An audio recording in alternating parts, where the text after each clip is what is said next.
আসসালামু আলাইকুম। আজ সুন্দর একটা গল্প বলবো স্বামী স্ত্রীর। গল্পটা খুব হার্ট করবে। তারা দুজন নতুন একটা সংসার করে, মানে বিয়েটা হচ্ছে রিলেশনারি বিয়ে। ছোট সংসার, তেমন কিছু ছিল না সংসারে। ছোট একটা চাকরি করতো ছেলেটা। খুব সুন্দর তাদের সংসার চলছিল। দুজন দুজনের বাড়িতে যেতে পারতো না। তাদের এই বিয়েটাও সবাই মেনে নেয় নাই। তবুও তারা খুব সুখে সংসার শুরু করছিল। স্বামী প্রতিদিন ডিউটিতে যাওয়ার সময় স্ত্রী দরজার সামনে দাঁড়িয়ে বলতো, সাবধানে যেও, সময় করে খেয়ে নিও। রাত্রে যখন আসতো বাসায়, দেখতো স্ত্রী না খেয়ে আছে, বসে অপেক্ষা করতেছে।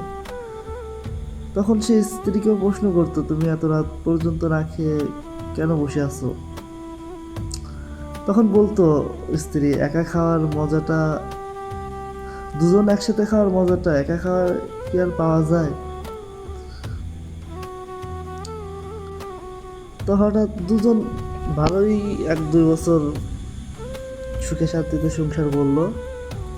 হঠাৎ হাজবেন্ড একটা দুর্ঘটনায় তার পায়ের সমস্যা হয়, মানে কাজ করার মতো কোনো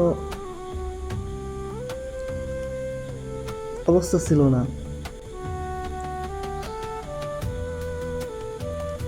এই সময়টা তখন তাদের জীবনে এত বড় একটা ঝড় চলে আসলো, সবকিছু লন্ডভন্ড করে দিয়ে গেল।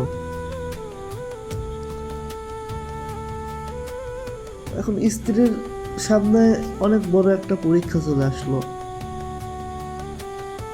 যে কিভাবে এখন হাজবেন্ড কাম করতে পারে না, বাসা ভাড়া থাকতে হয়, সবকিছু মিলায়া খুবই টেনশন পড়ে গেল।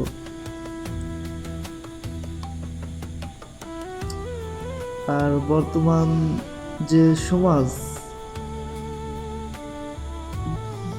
মানে সবাই না, কিছু কিছু আছে মাত্রায় কারো কাছে সাহায্য চাইতে গেলে কুপ্রস্তাব দেয়।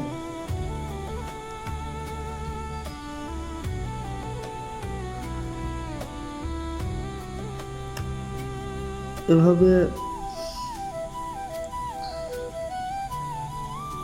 পরবর্তীতে আরো ভয়ঙ্কর গল্প আছে, আরো ভয়াবহ। সে কোন পরিস্থিতিতে যায়, তার হাজবেন্ডকে সাথে, তার হাজবেন্ডকে ছাড়ে নাই। সে অনেক ভয়াবহ পরিস্থিতিতে গেছে মেয়েটা, কিন্তু তার হাজবেন্ডকে ছাড়ে নাই।